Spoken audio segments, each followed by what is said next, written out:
Did you pick that spoon out yourself there, buddy? He wanted to go upstairs, and I was like, no, you gotta sit at your table and eat. And so he was like, ugh. And so he set his yogurt down and went in the kitchen, and I thought he was just going to be done, you know, and so he's going to drop his spoon in the sink. So he dropped his spoon in the sink, and I heard him open up a drawer. He just went to get a bigger spoon. Son, that's a bigger spoon than Dad would use. It was a ladle. It was not a spoon. Is it good? Yum.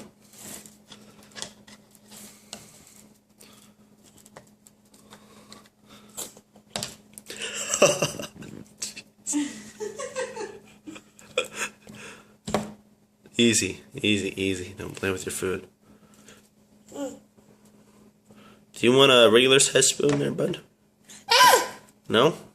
This is adequate? This is working for you?